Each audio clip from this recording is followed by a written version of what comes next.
Untuk menjadi bangsa yang maju dibutuhkan ekonomi yang kuat. Dibutuhkan 2% wirausaha dari total penduduk Indonesia untuk menciptakan banyak lapangan pekerjaan yang akan membantu percepatan pembangunan ekonomi Indonesia. Kita butuh lebih banyak wirausaha. Unisbank Entrepreneurial and IT-Based University. Universitas swasta yang mempunyai misi menciptakan wirausaha-wirausaha muda yang memiliki mental entrepreneur dan mandiri. Dengan visi misi, pada tahun 2028 menjadi universitas yang unggul dan berdaya saing global berbasis teknologi informasi dan komunikasi atau TIK serta kewirausahaan.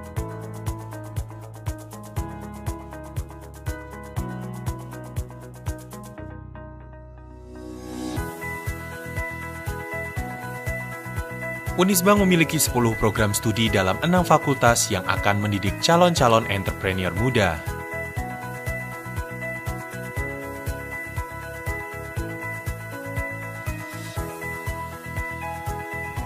Fakultas Ekonomika dan Bisnis.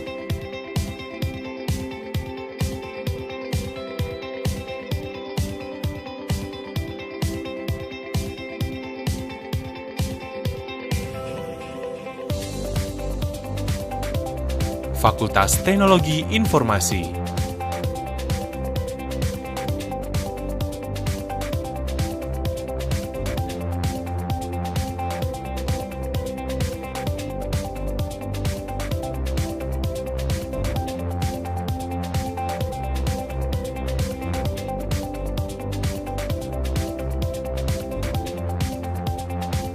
Fakultas Hukum.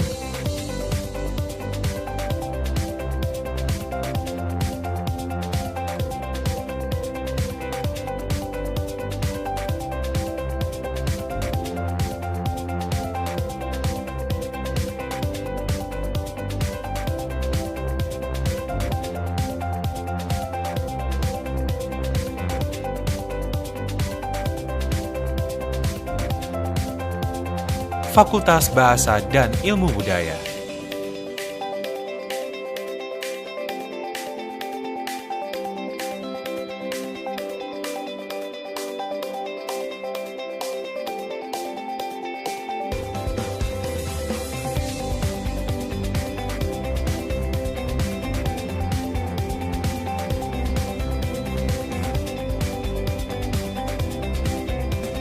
Fakultas Teknik.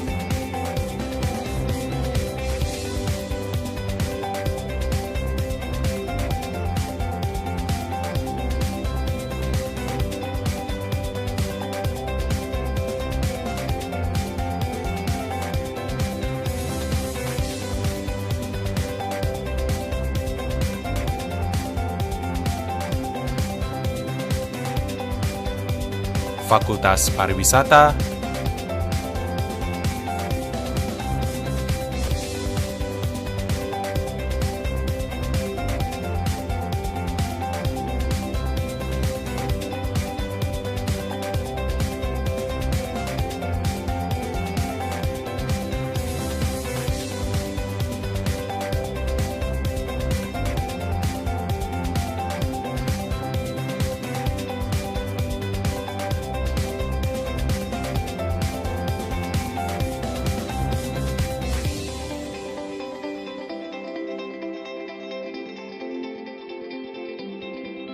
Universitas Teguh Bang Semarang adalah perguruan tinggi yang menyiapkan visi menjadi perguruan tinggi yang bisa menghasilkan lulusan pada tahun 2028, menciptakan lulusan yang berkompetisi global, yang berbasis wirausaha dan penguasaan di bidang IT. Untuk menuju pada pencapaian visi itu, kami terus meningkatkan berbagai kerjasama, baik kerjasama dengan institusi pemerintah di dalam negeri maupun institusi di berbagai negara di luar negeri. Khususnya untuk bidang entrepreneur dan IT, memang ini menjadi basis bahwa mahasiswa Unisbank dia harus satu menguasai teknologi, yang kedua dia harus mampu untuk mandiri karena kami bekali dengan entrepreneurship, sehingga tahun 2028 kami siap untuk menjadi perguruan tinggi yang bisa menghasilkan lulusan di tingkat global. Terima kasih, mudah-mudahan memberi solusi untuk menjadi Unisbank lebih baik. Apa kata mereka tentang Unisbank? Banyak hal-hal yang saya ambil setelah kita bekerja. Semua teori-teori ternyata sama dengan apa yang kami praktekkan. Jadi semua itu berguna untuk pekerjaan di masa-masa yang akan datang. Untuk harapan saya ke depannya, Unisbank akan semakin maju untuk mencetak generasi-generasi baru setelah saya, karena memang sangat dibutuhkan dalam industri perbankan selama ini. Terbukti dengan lulusan-lulusannya yang selama ini banyak menduduki di pos-pos penting di perbankan seluruh Indonesia. Unisbank yang saya kenal adalah Unisbank yang terus menjalani dinamikanya sebagai kampus swasta. Sikap kewiraswastaan itu menurut saya adalah sebuah jihad baru bagi Indonesia. Jadi mahasiswa entrepreneurship di Unisbank ini, sejauh intuisi saya, ia diajar, dikelola, di-coach oleh sumber-sumber yang sangat otentik dan menjadi pelaku-pelaku paling intensif di dunia kewirausahaan. Saya optimis kepada niat baik ini. Saya doakan kampus ini menjadi bagian dari pertumbuhan negeri ini. Saya Pri GS.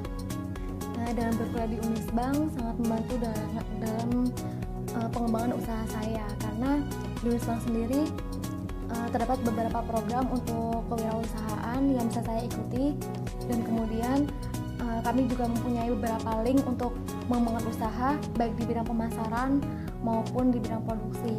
Dengan itulah kami harap kalian bisa bergabung untuk menjadi wirausaha sukses dengan berkuliah di Unisbank.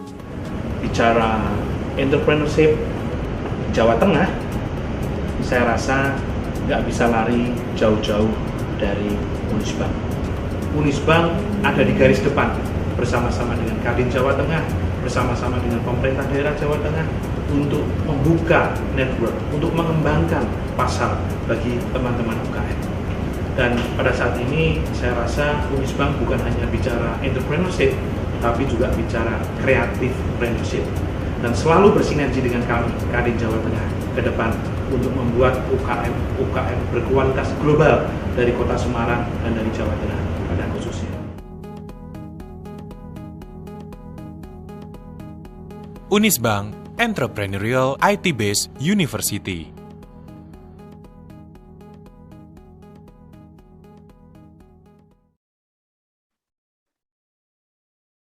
Assalamualaikum warahmatullahi wabarakatuh. Sebelum saya perkenalkan diri, saya akan menerangkan sedikit tentang Universitas Bank Semarang.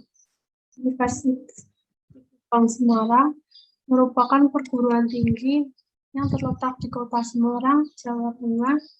Ini berbasis entrepreneurship dengan dukungan teknologi informasi dan komunikasi, memberikan kemudahan bagi mahasiswa untuk beraktivitas. Saat ini Unisbank memiliki 6 fakultas. Salah satunya adalah Fakultas Ekonomika dan Bisnis.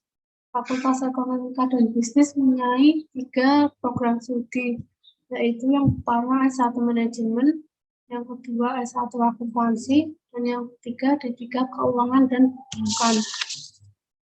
Kita di sini belajar bagaimana cara menjadi pembisnis yang handal. Pendidikan di sini sangat berkualitas, mulai dari dosen, fasilitas pembelajaran, dan aktivitas kampus. Sekian penjelasan tentang Fakultas Ekonomika dan Bisnis. Kenalkan, nama saya Azhara Ali Syahrani dengan NIM 20.0552.0057 dari kelas akuntansi A1 akan menjelaskan tentang akad murabahah. Pengertian akad murabahah. Bagi al-murabahah dilihat dari kata atau keuntungan merupakan transaksi jual beli di mana BMT menyebutkan jumlah keuntungan tertentu.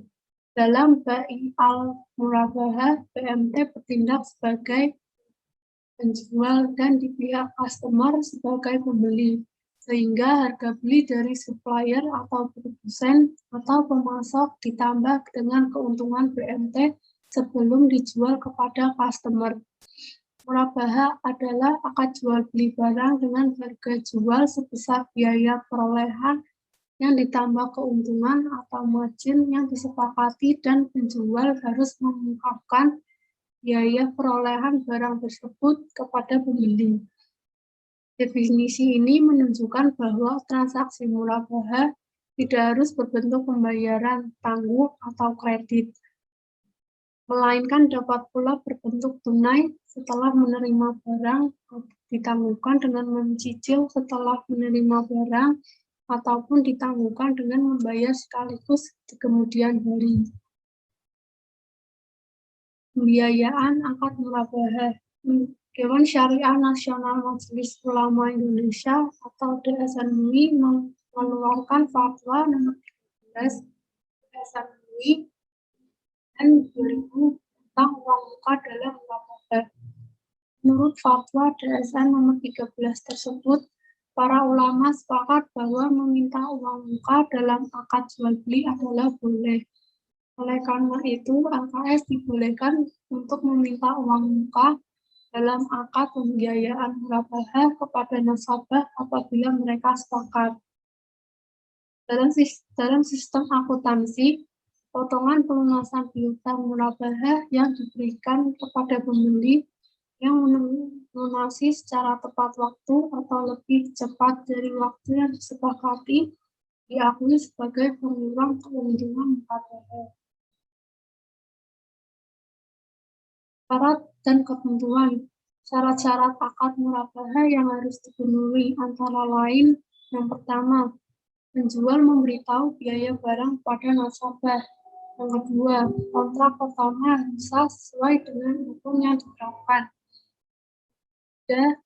Kontrak harus bebas riba. Yang keempat, penjual harus menjelaskan kepada pembeli bila menjadi cacat atas barang sesudah pembelian. Yang kelima, penjual harus menyampaikan semua hal yang berkaitan dengan pembelian. Misalnya, jika pembelian dilakukan secara utang. Ketentuan akad murabahah. Yang pertama, pelaku. Pelaku harus cakap hukum dan balik, yaitu harus berakal dan dapat membedakan sehingga jual beli dengan orang gila hukumnya tidak sah. Sedangkan jual beli dengan anak kecil hukumnya sah jika mendapat izin dari walinya. Yang kedua, objek jual beli. Objek jual beli harus memenuhi sebagai berikut. Pertama, barang yang diperjualbelikan adalah barang halal. Semua barang yang diharamkan oleh Allah tidak dapat dijadikan sebagai objek jual beli, karena barang tersebut menyebabkan manusia bermaksiat atau melanggar larangan Allah. Yang kedua, barang yang diperjualbelikan harus mempunyai manfaat atau nilai dan bukan merupakan barang-barang yang dilarang diperjualbelikan. Misalnya jual beli minuman keras, jual beli bangkai, jual beli narkoba, jual beli barang yang sudah kadaluarsa, dan lain sebagainya. Yang ketiga, barang tersebut sudah dimiliki oleh penjual. Jual beli atas barang yang belum dimiliki oleh penjual adalah tidak sah, karena tidak mungkin penjual dapat menyerahkan barang kepada orang lain atas barang yang bukan miliknya. Jual beli barang yang belum dimiliki seperti ini akan sah jika status kepemilikan barang tersebut tetap pada si pemilik barang. Yang keempat, barang tersebut harus diserahkan tanpa tergantung pada kondisi tertentu di masa mendatang. Barang yang tidak jelas waktu penyerahannya tidak sah hukumnya, karena dapat menimbulkan ketidakpastian atau gharar yang pada saat akan merugikan salah satu pihak yang bertransaksi dan dapat menimbulkan persengketaan. Yang kelima, barang tersebut harus secara spesifik. Tidak ada barar. Yang keenam, barang tersebut dapat diketahui kuantitasnya dan kualitasnya dengan jelas. Yang ketujuh, harga barang tersebut jelas. Harga atas barang yang diperjualbelikan harus diketahui oleh pembeli dan penjual berikut cara pembayarannya. Apakah tunai atau tangguh, sehingga jelas dan tidak ada unsur barar. Yang kedelapan, barang yang diakadkan ada di tangan penjual. Barang dagangan yang tidak berada di tangan penjual akan menimbulkan ketidakpastian. Pembeli yang menjual barang yang dia beli sebelum serah terima dapat diartikan dia menyerahkan uang kepada pihak lain dengan harapan memperoleh uang yang lebih banyak, dan hal ini dapat disamakan dengan riba. Yang ketiga, ijab kabul. Pernyataan dan ekspresi saling rela di antara pihak-pihak pelaku akad yang dilakukan secara verbal, tertulis, melalui korespondensi, atau menggunakan cara-cara komunikasi modern. Apabila jual beli telah dilakukan sesuai dengan ketentuan syariah, maka kepemilikannya, pembayarannya, dan pemanfaatan atas barang yang diperjualbelikan menjadi halal. Ini ada skema akad murabahah. Yang pertama, negosiasi atau persyaratan. Pada tahap ini melakukan negosiasi kepada pihak bank yang berhubungan dengan spesifikasi produk yang diinginkan oleh nasabah, harga jual dan harga beli, jangka waktu pembayaran atau pelunasan, serta persyaratan-persyaratan lainnya yang perlu dipenuhi oleh nasabah sesuai dengan ketentuan yang berlaku pada bank syariah. Yang kedua, bank membeli produk atau barang yang telah disepakati dengan nasabah tersebut. Bank biasanya membeli ke supplier. Yang ketiga, akad jual beli. Setelah pembeli produk sesuai dengan spesifikasi yang diinginkan nasabah, maka selanjutnya bank menjualnya kepada nasabah disertai dengan penandatanganan akad jual beli antara bank dan nasabah. Pada akad tersebut dijelaskan hal-hal yang berhubungan dengan jual beli murabahah. Rukun dan syarat harus terpenuhi. Yang keempat, supplier mengirim barang yang dibeli oleh bank ke alamat nasabah atau sesuai dengan perjanjian yang telah disepakati oleh bank dan nasabah sebelumnya. Yang kelima, tanda terima barang dan dokumen. Ketika barang sudah sampai ke alamat nasabah, maka nasabah harus menandatangani surat tanda terima barang dan mengecek kembali kelengkapan dokumen barang tersebut. Yang keenam, proses selanjutnya adalah nasabah membayar harga produk atau barang yang dibelinya oleh bank. Biasanya pembayaran dilakukan secara angsuran atau cicilan dalam waktu tertentu yang telah disepakati sebelumnya.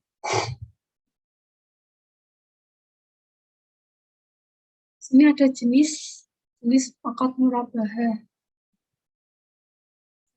Akad murabahah juga dapat dibagi menjadi 3, yaitu jenis, sifat pengadaan, dan cara pembayaran.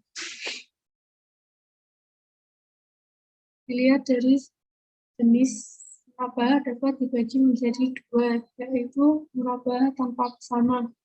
Murabahah tanpa pesanan dalam pengadaan barang yang merupakan objek jual beli dilakukan tanpa memperhatikan ada tidaknya pesanan. Jika barang dagangan sudah menipis, penjual akan mencari tambahan dagangan.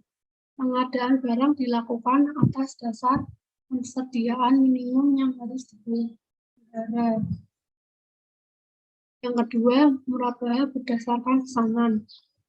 Murabahah berdasarkan pesanan dalam pengadaan barang atau BMT sebagai pembeli yang merupakan objek jual beli dilakukan atas dasar pesanan yang diterima atau BMT sebagai penjual.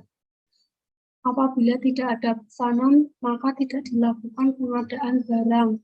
Pengadaan barang sangat tergantung pada proses jual belinya. Hal ini dilakukan untuk menghindari persediaan barang yang menumpuk dan tidak efisien. Yang kedua, menurut sifat pengadaan, dapat dibagi menjadi dua, yaitu yang pertama, penjualan murabahah bersifat mengikat. Jika pembeli atau PMT menerima nasabah, PMT harus membeli barang yang diakhiri atau ditutup dengan akad penjualan yang sah antara nasabah dan pihak PMT. Selanjutnya, PMT menawarkan barang kepada nasabah harus berdasarkan janji yang mengikat di antara kedua belah pihak secara hukum dan harus sesuai dengan ketetapan yang berlaku dalam akad penjualan. Dalam bentuk penjualan seperti ini, dibolehkan untuk membayar hamis gedyah ketika menandatangani akad aslinya. Tapi sebelum pembeli membeli barang, hamis gedyah didefinisikan sebagai jumlah yang dibayarkan dari nasabah karena adanya permintaan, dan hal ini dilakukan untuk meyakinkan bahwa nasabah serius dalam permintaan barang tersebut. Tetapi jika nasabah menolak membeli barang tersebut, maka kerugian yang terjadi pada barang tersebut harus diganti dari hamis gedyah yang dibayarkan. PMT dapat menarik hamis gedyah sejumlah kerugian yang terjadi bila nasabah menolak membeli barang. Jika jumlah hamis gedyah kurang dari berjumlah kerusakan yang dialami PMT, maka pembeli dapat meminta nasabah untuk mendapat kekurangannya. Yang kedua, murabahah bersifat tidak mengikat. Salah satu pihak atau nasabah meminta kepada pihak lain atau PMT untuk membeli sebuah barang dan menjanjikan bahwa apabila nasabah membeli barang tersebut, maka nasabah akan membelinya dari PMT sesuai dengan harganya. Jika PMT menerima permintaan tersebut, PMT akan membeli barang untuk dirinya sendiri berdasarkan akad penjualan yang sah antara dia atau pembeli dan penjualan barang tersebut, dan melakukan beberapa hal, yaitu yang pertama, PMT harus menawarkan lagi kepada nasabah menurut syarat-syarat perjanjian pertama setelah barang secara sah dimiliki PMT. Yang kedua, ketika barang ditawarkan kepada nasabah, nasabah harus mempunyai pilihan untuk mengakhiri suatu akad penjualan atau menolak pembelinya. Dengan kata lain, pemesanan tidak wajib memenuhi janjinya. Jika dia memilih melakukan suatu akad, maka akan dianggap sebagai suatu penerimaan tawaran tersebut. Kemudian suatu akad penjualan yang sah harus dibuat antara nasabah dan PMT. Yang ketiga, apabila terjadi bahwa nasabah menolak membeli barang tersebut, maka barang tersebut tetap akan menjadi milik PMT yang berhak untuk menjualnya melalui cara-cara yang diperbolehkan. Yang keempat, jika nasabah diharuskan membayar cicilan pertama, maka pembayaran tersebut harus dilakukan setelah akad tersebut ditandatangani dan cicilan tersebut merupakan bagian dari harga penjual tersebut. Yang ketiga, dilihat dari cara pembayarannya, murabahah dibagi menjadi yang pertama, pembayaran tunai, yaitu pembayaran dilakukan secara tunai saat barang diterima. Dan yang kedua, pembayaran tangguh atau cicilan, yaitu pembayaran dilakukan kemudian setelah penyerangan barang baik secara tangguh sekaligus di belakang atau secara angsuran. Praktek yang dijalankan oleh bank syariah, baik bank umum syariah, unit usaha syariah, dari bank konvensional, maupun bank perkreditan rakyat syariah, saat ini banyak yang menjalankan murabahah berdasarkan pesanan. sifatnya mengikat dan pembayarannya dilakukan secara tangguh atau cicilan. Pada saat ini belum ada perbankan yang melakukan murabahah tanpa pesanan dengan pembayaran tunai atau tangguh seperti supermarket. Murabahah tanpa pesanan banyak dilaksanakan oleh lembaga keuangan mikro syariah atau BMT dan koperasi syariah, termasuk pembayaran yang dilakukan secara tunai.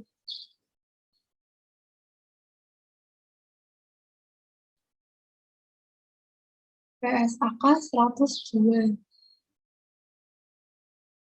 Persyaratan standar akuntansi keuangan adalah suatu buku petunjuk dari prosedur akuntansi yang berisi peraturan tentang perlakuan, pencatatan, penyusunan, dan penyajian laporan keuangan.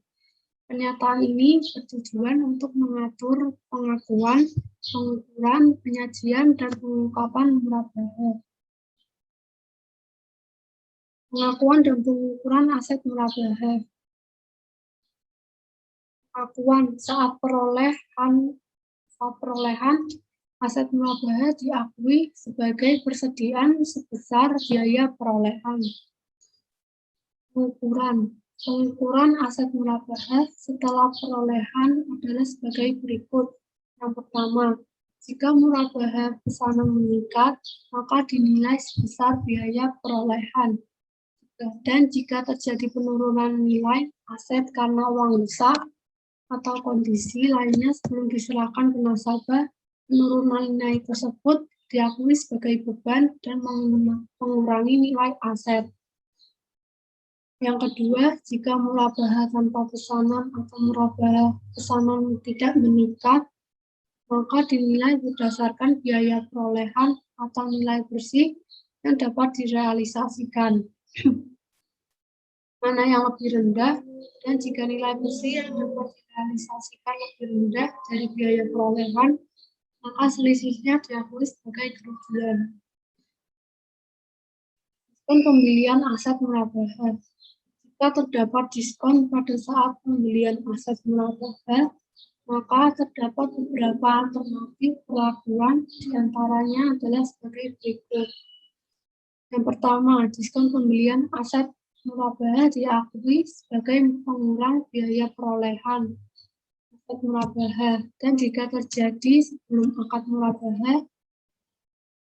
Yang kedua, diakui sebagai kewajiban kepada pembeli jika terjadi setelah akad murabahah dan sesuai akad yang telah disepakati menjadi hak pembeli.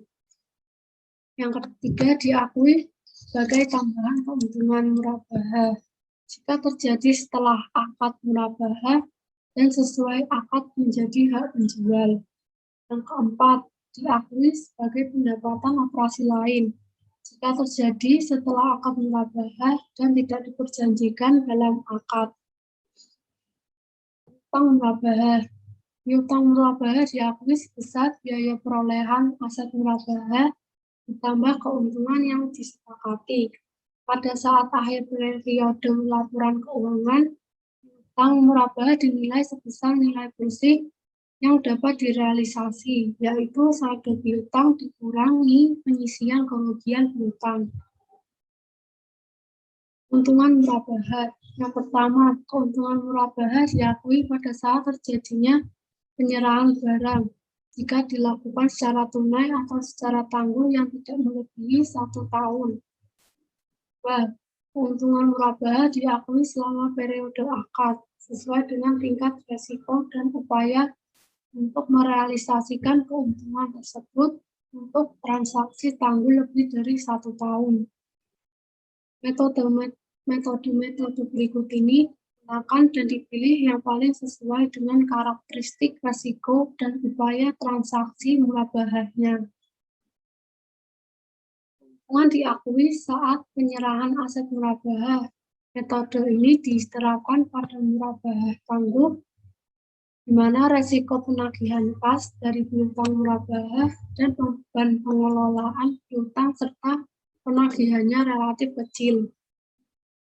Keuntungan diakui proporsional dengan besaran kas yang berhasil ditagih dari piutang murabahah. Metode ini diterapkan pada transaksi murabahah tangguh di mana resiko piutang tidak tertagih relatif besar dan atau beban untuk mengelola dan menagih piutang tersebut relatif besar juga. Keuntungan diakui saat seluruh piutang murabahah bisa berhasil ditagih. Metode ini diterapkan untuk transaksi murabahah tangguh di mana resiko piutang tidak tertagih dan beban pengelolaan piutang serta penagihannya cukup besar. Dalam praktek, metode ini jarang dipakai karena transaksi murabahah tangguh mungkin tidak terjadi bila tidak ada kepastian yang memadai akan penagihan kasnya. Potongan dan pelunasan piutang murabahah. Potongan pelunasan piutang murabahah yang diberikan kepada pembeli yang melunasi secara tepat waktu atau lebih cepat dari waktu yang disepakati diakui sebagai pengurang keuntungan murabahah. Pemberian potongan pelunasan piutang murabahah dapat dilakukan dengan menggunakan dua metode, yaitu yang pertama, jika potongan diberikan pada saat pelunasan, maka dianggap sebagai pengurang piutang murabahah dan keuntungan murabahah.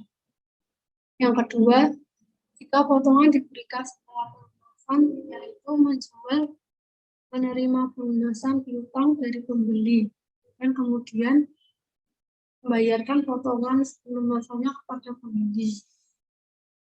Potongan angsuran murabahah diakui sebagai berikut. Jika disebabkan oleh pembeli membayar secara tepat waktu, maka diakui sebagai pengurang keuntungan murabahah. Sedangkan jika disebabkan oleh penurunan kemampuan pembayaran pembeli, maka diakui sebagai beban. Pengakuan dan pengukuran denda. Denda dikenakan jika pembeli lalai dalam melakukan kewajibannya sesuai dengan akad. Denda yang diterima diakui sebagai bagian dana kebajikan. Pengakuan dan pengukuran uang muka. Pengakuan dan pengukuran penerimaan uang muka adalah sebagai berikut. Yang pertama, uang muka diakui sebagai uang muka pembelian sebesar jumlah yang diterima. Dan yang kedua, jika barang jadi dibeli oleh pembeli, maka uang muka diakui sebagai pembayaran piutang atau merupakan bagian pokok.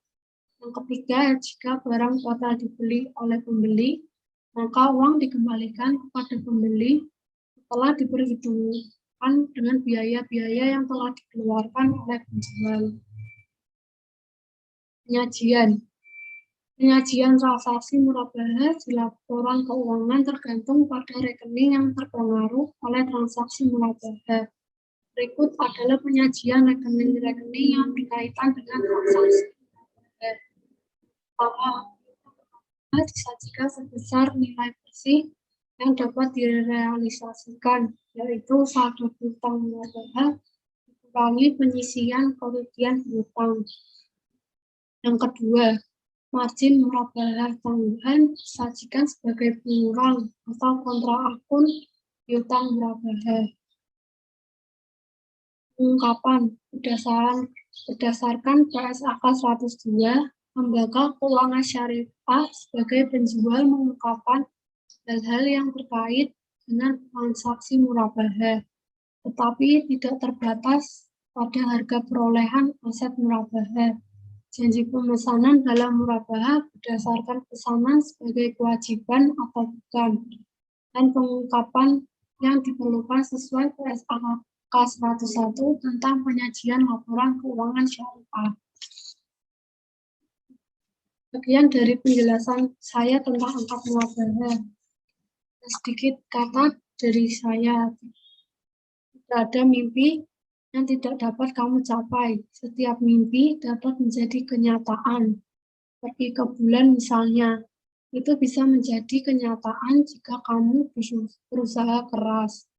Jadi tolong jangan berpikir bahwa kamu tidak dapat melakukannya. Dan maaf bila ada salah perkataan dalam menyampaikan presentasi. Terima kasih. Wassalamualaikum warahmatullahi wabarakatuh.